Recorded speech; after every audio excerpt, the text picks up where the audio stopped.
Salut Jean-Charles, comment vas-tu? Super, Jean-Baptiste, et toi? Ça va très bien, je te remercie. Je suis très content de t'accueillir. On est en pleine rentrée. Jean-Charles Kurdali, tu es entrepreneur. Je t'ai invité pour te faire parler de ton livre qui est sorti le 7 septembre aux éditions Erol, qui s'intitule La vie intentionnelle. Je voulais ton retour d'expérience dans le sens où derrière cette idée de mettre l'intention au cœur de nos vies, je pense que tu parles indirectement aussi de ton propre parcours. Donc ma question, c'est que tu nous dises combien de temps cette transformation t'a demandé? Ouais. Comme tu l'as bien dit, en fait, c'est lié complètement à mon parcours. Et ça me fait penser à Nietzsche qui disait que toute philosophie, au final, philosophie de vie est une biographie. Et on a du mal, au final, à sortir de sa propre biographie, aussi brillant soit-on, qu'on soit un Kant ou autre, on est quand même très lié à sa biographie. Et, et pour ma part, du coup, le moment qui a vraiment fait que j'ai écrit ce livre, c'est l'année 2021, quand on était en plein Covid, et je me posais beaucoup de questions sur, même déjà en 2020 en réalité, sur comment j'avais vécu dans ma vingtaine. Je venais d'avoir 30 ans en 2021. Et je me rendais compte, voilà, de l'extérieur, j'avais fait pas mal de choses qui paraissaient cool pour les gens. J'avais monté une boîte qui avait été relativement visible. Je créais pas mal de contenu. J'avais fait beaucoup de projets, même dans l'investissement. Mais au fond de moi, tu vois, je sentais qu'il y avait quelque chose qui allait pas dans la bonne direction. Et, et je me disais, en fait, c'était intéressant parce que les gens, en fait, jugent ce qu'ils voient de toi, mais ils savent pas comment tu vis les choses, comment tu expériences les choses intérieurement. Exactement. Et je le voyais, en fait, je commençais quand je rencontrais des gens qui paraissaient plus épanouis, plus alignés que moi, alors que de l'extérieur, ils seraient peut-être considérés comme ayant fait moins de choses, on va dire, mises en avant par la société actuelle. Je me disais, voilà, il y avait un espèce de bug dans dans la matrice. Et donc voilà, il y a eu une confluence de plusieurs choses en fait, une fin de relation amoureuse, le Covid avec mon analyse de, voilà, de la situation où j'étais pas toujours en phase, on va dire, avec certaines décisions du gouvernement, des choses qui s'étaient passées, des choses qui étaient mises en avant.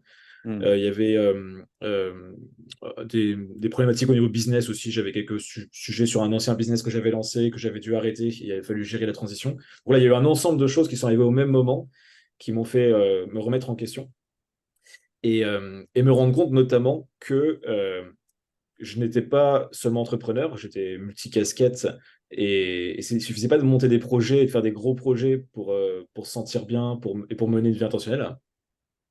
Et donc j'ai commencé en fait, à chercher des solutions. À ce moment-là, on était vers le printemps, début d'été 2021. Et je me suis remis dans la philosophie. À ce moment-là, je m'étais moi-même déjà pas mal intéressé notamment au stoïcisme, alors quasiment comme tous les entrepreneurs de notre époque, influencés par Rehan Holiday, Tim Ferriss et autres, m'intéressais voilà, à Sénèque, Marc Aurèle et Épictète. Moi, ça a toujours été Sénèque, mon stoïcien préféré. Du coup, c'était un philosophe stoïcien du début de l'ère, enfin post-Jésus-Christ, on va dire. Il est né en 500, en 50, un truc comme ça. Et, euh, et en fait, ce que j'aimais beaucoup avec Sénèque, c'est j'ai l'impression qu'il parlait comme si j'étais son petit frère ou son ami. Et qu'à chaque fois, en fait, j'avais remarqué, à chaque fois que je allais lire ses écrits, notamment Lettres à Lucilius et Sur la brièveté de la vie, je me sentais mieux quelques jours après. Quand je me replongeais dans ses écrits, c'est pas nécessairement un texte en particulier, c'est plus en fait la connexion que j'arrivais à créer avec lui ou qu'il arrivait à créer avec moi qui m'apaisait. Et donc, c'est à partir de là que j'ai commencé à réfléchir au sujet de la santé mentale, notamment, comment mieux se sentir, se sentir mieux au quotidien, comment essayer d'être justement un peu moins productif et plus être dans le moment. Euh, et après, mis bout à bout, en fait, je suis parti à l'étranger. J'avais pas encore le projet du livre à ce moment-là, mais je me suis dit, voilà, je pars en faire du nomadisme digital, comme on dit aujourd'hui. Mais en fait, c'est surtout du nomadisme tout court. J'avais coupé mes business, je me souviens, quand je suis parti. Et j'en ai parlé à un ami, en fait, quand j'étais en Géorgie, que j'ai rencontré là-bas, un Français, en lui disant, je sens voilà, que c'est le moment pour moi d'écrire un livre. J'ai 30 ans, j'écris depuis, à ce moment-là, depuis 6 7 ans sur Internet. Et je sentais qu'il y avait quelque chose. Et en fait, je me rendais compte que les philosophes, en continuant à lire divers philosophes et sortir un petit peu du stoïcisme, avaient un peu tous le même constat qu'on vivait, comme dirait Socrate, des vies non examinées au final, des vies non Ouais. conscientes. Et c'est quelque chose qui était assez. fil rouge, j'ai envie de dire, dans l'histoire de la philosophie, que moi j'appelle la philosophie existentielle. Euh, pas les existentialistes de Sartre, mais existentielle au sens des gens qui se posent vraiment la question de comment mener une bonne vie et comment la philosophie peut nous aider à être une thérapie et aussi un outil pour mener une vie qui nous correspond plus ou une vie Et qui a du sens. qui a du sens, qui est plus, voilà, qui est plus souhaitable. Et, et donc voilà, j'ai commencé à tirer le trait, à créer une espèce de, on va dire une frise, une généalogie des philosophes existentiels. Et ils avaient tous ce constat. En fait, c'est que peu de personnes à chacune de leurs époques euh, vivaient une vie intentionnelle. Et le terme vie intentionnelle, il m'est venu dans une réflexion en fait, qui était que notre époque actuelle en fait a le même problème que toutes les époques, c'est que les gens en fait vivent des vies non conscientes. Mais la différence avec les autres époques, c'est qu'on est dans un monde où il y a énormément de flux entrants quand on vit au quotidien. Donc on est bombardé d'informations et en fait tu peux mettre passif et quand même avoir ta journée ou ta vie qui est remplie. Mhm. Moi j'aime bien prendre l'image, c'est comme si tu ouvrais la porte de ta maison ou la porte de ta chambre, tu partais faire un jogging et quand tu reviens, elle serait remplie de choses que tu n'as pas choisies. Parce que C'est ça. peu importe ce que tu fais, ça va se remplir. Et du coup, les gens vivent des vies occupées, ou ce que j'appelle aussi des vies par défaut.